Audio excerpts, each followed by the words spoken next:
ಪ್ರಧಾನಿ ನರೇಂದ್ರ ಮೋದಿ ಅವರು ಗುಜರಾತ್ನ ಸೋಮನಾಥ ದೇವಾಲಯಕ್ಕೆ ಭೇಟಿ ನೀಡಿ ವಿಶೇಷ ಪ್ರಾರ್ಥನೆ ಸಲ್ಲಿಕೆ ಮಾಡಿದ್ದಾರೆ. ಸೋಮನಾಥ ದೇಗುಲದ ಮೇಲೆ ನಡೆದ ದಾಳಿಗೆ 1000 ವರ್ಷ ಆಗಿದ್ದು, ಮಂದಿರ ಉಳಿಸಲು ಹೋರಾಟ ನಡೆಸಿ ಮಡಿದವರಿಗೂ ಗೌರವ ಸಲ್ಲಿಸಿದರು. ಇನ್ನು ಗುಜರಾತ್ ವೈಬ್ರೆಂಟ್ ಸಮಾವೇಶದಲ್ಲೂ ಪ್ರಧಾನಿ ಮೋದಿ ಭಾಗಿಯಾದರು. ಇದೇ ಸಮಾವೇಶದಲ್ಲಿ ರಿಲಯನ್ಸ್ ಸಮೂಹ ಸಂಸ್ಥೆಗಳ ಅಧ್ಯಕ್ಷರಾದ ಮುಖೇಶ್ ಅಂಬಾನಿ 2036ರ ಅಂತಾರಾಷ್ಟ್ರೀಯ ಒಲಿಂಪಿಕ್ಸ್ಗೆ ಸಹಭಾಗಿತ್ವವನ್ನು ಘೋಷಿಸಿದರು.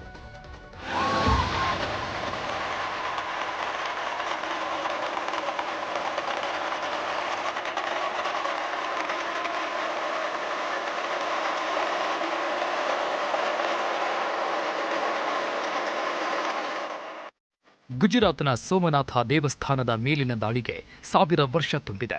ಈ ಹಿನ್ನೆಲೆಯಲ್ಲಿ 4 ದಿನದಿಂದ ಸ್ವಾಭಿಮಾನ ಪರ್ವ ಕಾರ್ಯಕ್ರಮ ನಡೆಯುತ್ತಿದೆ.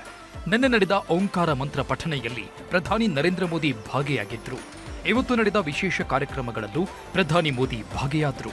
ಮೊದಲು ಪ್ರಧಾನಿ ಮೋದಿ ಜ್ಯೋತಿರ್ಲಿಂಗಕ್ಕೆ ವಿಶೇಷ ಪೂಜೆ ಸಲ್ಲಿಸಿದರು.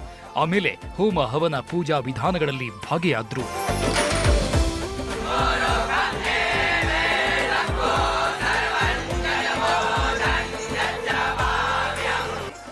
ಸ್ವಾಭಿಮಾನಿ ಪರ್ವ ಹಿನ್ನೆಲೆ ಸೋಮನಾಥದಲ್ಲಿ ವಿಶೇಷ ರ್ಯಾಲಿ ನಡೆಯಿತು. ಶೌರ್ಯ ರ್ಯಾಲಿಯಲ್ಲಿ ಪ್ರಧಾನಿ ಮೋದಿ ಹಾಗೂ ಸುಮಾರು 10,000ಕ್ಕೂ ಅಧಿಕ ಮಂದಿ ಶೌರ್ಯ ರ್ಯಾಲಿಯಲ್ಲಿ ಭಾಗಿಯಾಗಿದ್ದರು. ರ್ಯಾಲಿಯಲ್ಲಿ ವಿವಿಧ ಸಾಂಸ್ಕೃತಿಕ ಕಾರ್ಯಕ್ರಮವನ್ನು ಹಮ್ಮಿಕೊಳ್ಳಲಾಗಿತ್ತು.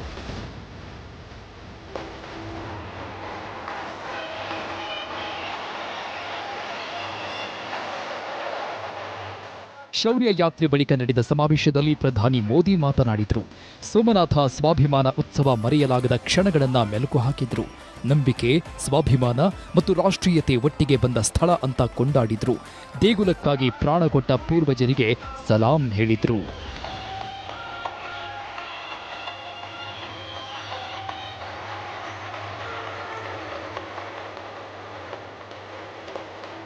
हमारे पुरखों ने जान की बाजी लगा दी थी.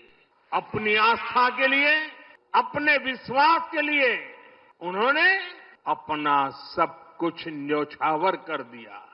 सोमनाथ महादेव के मंदिर पर फहरा रही ध्वजा पूरी सृष्टि का आह्वान कर रही है कि हिंदुस्तान की शक्ति क्या है, उसका सामर्थ्य क्या है. प्रभास पाटन तीर की इस मिट्टी का कण कण शौर्य, पराक्रम और वीरता का साक्षी है. सोमनाथ के इस स्वरूप के लिए कितने ही शिव भक्तों ने अपने प्राणों की आहुति दी है. मैं हर उस वीर वीरांगना को नमन करता हूं. ಸಮಾವೇಶದ ಬಳಿಕ ಪ್ರಧಾನಿ ಮೋದಿ ಸೋಮನಾಥನ ಸನ್ನಿಧಿಯ ರಸ್ತೆಯುದ್ದಕ್ಕೂ ನೆರೆದಿದ್ದ ಜನರಿಗಾಗಿ ರೋಡ್ ಶೋ ಕೂಡ ಮಾಡಿದ್ರು.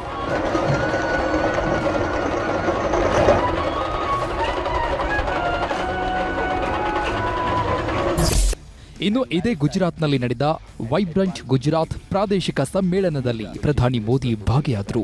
ಇದೇ ಕಾರ್ಯಕ್ರಮದಲ್ಲಿ ರಿಲಯನ್ಸ್ ಸಮೂಹ ಸಂಸ್ಥೆಗಳ ಅಧ್ಯಕ್ಷ ಮುಖೇಶ್ ಅಂಬಾನಿ ಕೂಡ ಭಾಗಿಯಾಗಿದ್ದರು. ಭಾರತದ ನಾಗರಿಕತೆಯ ಆತ್ಮವಿಶ್ವಾಸವನ್ನ ಪುನಃಸ್ಥಾಪಿಸಿದ್ದಕ್ಕಾಗಿ ಪ್ರಧಾನಿ ಮೋದಿ ಅವರನ್ನ ಮುಖೇಶ್ ಅಂಬಾನಿ ಶ್ಲಾಘಿಸಿದ್ರು. 2036ರ ಒಲಿಂಪಿಕ್ಸ್ಗೂ ಜೊತೆಯಾಗಿರ್ತೀವಿ ಅಂದ್ರು.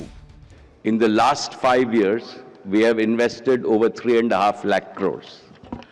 Today, I am pleased to announce that we will double this to 7 lakh crores over the next 5 years, partnering for India's Olympic ambitions and social progress. The Reliance Foundation stands ready to serve the Prime Minister's vision of bringing 2036 Olympics to Ahmedabad.